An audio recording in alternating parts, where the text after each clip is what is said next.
Welcome to Money First CEO, the podcast for business owners ready to run their business like a boss and make their money work smarter, not harder. I'm Harmon Johnston, bookkeeper, Profit First professional, business coach, and mum of two from Sydney, Australia.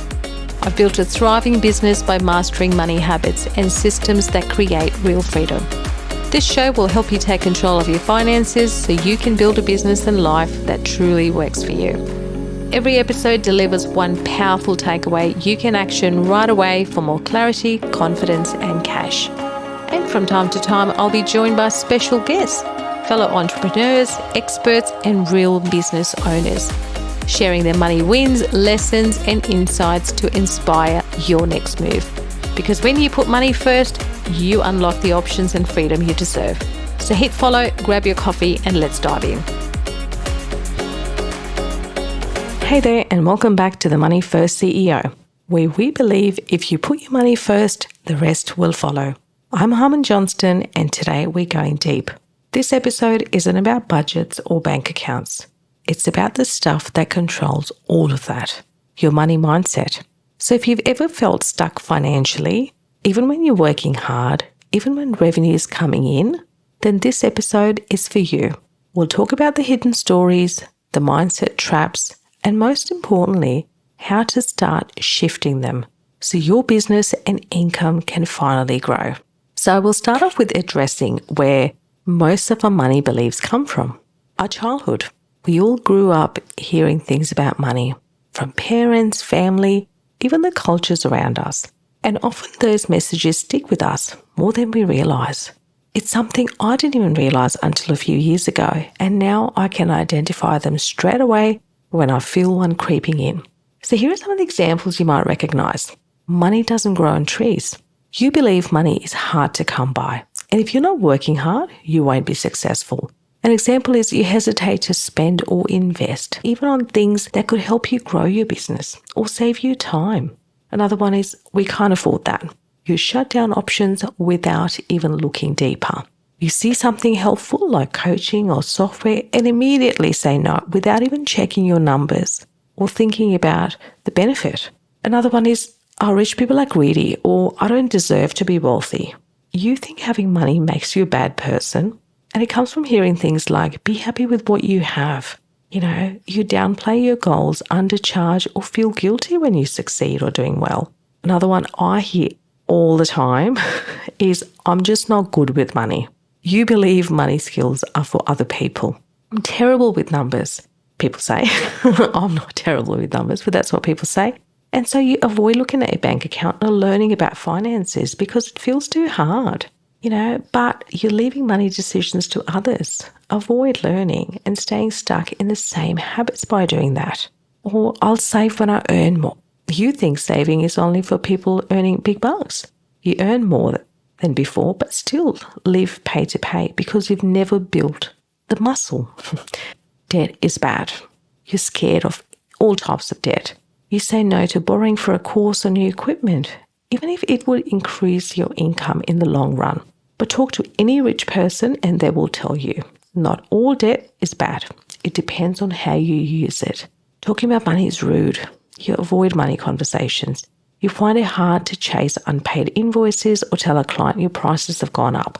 I've heard that in the bookkeeping circle when a bookkeeper's too scared to send out their monthly invoice when they've worked on a client's file a lot longer than normal because they're worried what the client's going to say. Or another one I used to hear a lot growing up was don't tell others how successful you are because they might jinx it. Really? It hasn't stopped Richard Branson or Oprah Winfrey talking about their wealth. If anything, it could possibly motivate others that if I can do it, they can do it too, which is the reason I love sharing my money story. I was working with a client once and she was working really hard to reach her revenue goals. But when we were looking at numbers, all those big goals, the profit was the same. And we started the conversation. I was like, what's going on? We're working so hard to make revenue and make more money those months, but the bottom line is not really changing. And then we identified that her mum always used to say, whenever good things happen, something bad always happens after. So she was scared. When she had a really good month, she would go and overspend. or cancel, plans, or just take the foot off the gas because she was worried, like, what's going to happen next? Something bad's going to happen. And when we identify it, every time she had a good month, I would say, don't look at the bank accounts, don't spend, or don't even look at your revenue figure for the month until after, because that was something we had to change for her to work in the direction that would benefit her, because this mindset was holding her back. And so it got to a point where she was scared to have those big months. It's like, well, what are we doing this for? You might as well just, stay where you are. So awareness is the first step to changing your financial reality. When you spot the belief, you can shift the pattern.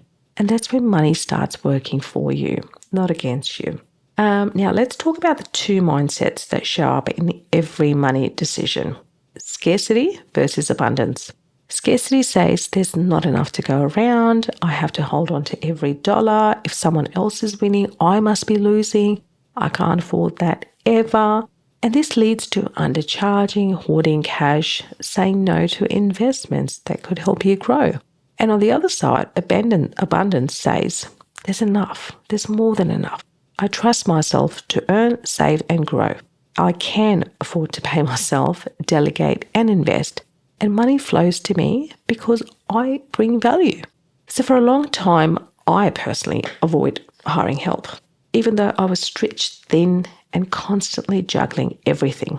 Deep down, I believed if I hired someone, I'd be taking home less. So I kept doing all the work myself. Bookkeeping, client meetings, admin, marketing, you name it. But the truth, that mindset was keeping me stuck. Once I recognized it and shifted how I thought about money, I hired help and everything changed. I freed up hours in my week and finally had the headspace to grow the business and my income. So your mindset isn't just a feeling, it actually becomes a business strategy. So change your mindset and you change what's possible for your business. Now let's be clear, mindset work isn't just affirmations, it's action. Here's how to shift a money belief in real time. First, identify the belief. We'll just use an example of, I'm just not good with money. Ask yourself, where did this come from? You? Or is it someone else's story? Flip it into a new belief. I'm learning to lead with money and confidence. Take a small action to support it. Look at your bank balance weekly. Pay yourself. Raise your rates. A business coach once told me, no one will pay that much. And she asked me to raise my fee anyway. And the client said yes the next day. Belief shifted, confidence built. So new beliefs stick when they're backed by new behavior. You don't become a wealthy CEO by accident. You train your thoughts and habits over time. And here are some of the affirmations I recommend. But remember, they only work when paired with aligned action. Try this. I trust myself with money. My value is clear and I price accordingly. I pay myself because I'm the CEO. Money is a tool, not a source of stress. I make aligned financial decisions every week. And pair these with behavior like doing your weekly money date, reviewing your profit and loss monthly, saying no to underpriced offers or toxic clients, saying yes to help, coaching, or strategy, and create a morning ritual, money ritual. You can't affirm your way to wealth, but you can rewire your identity with repeated action. So, what's our CEO takeaway this week? Set aside 30 minutes this week for a mindset audit.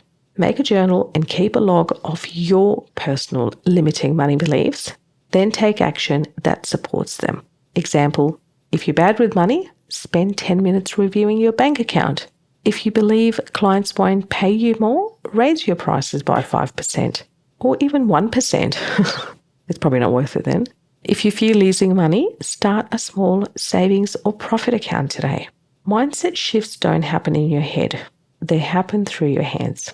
That's it for today's episode of the Money First CEO. If this sparked something in you, share it with a friend or client who's ready to change their money story. Until next time, keep putting money first and the rest will follow. Thanks for hanging out with me on Money First CEO. If you got value from this episode, hit subscribe, drop a 5-star review, and share it with someone who's building their business too. All the goodies are in the show notes, and you can find me on socials, more tips and tools to help you. Until next time, keep putting money first and the rest will follow.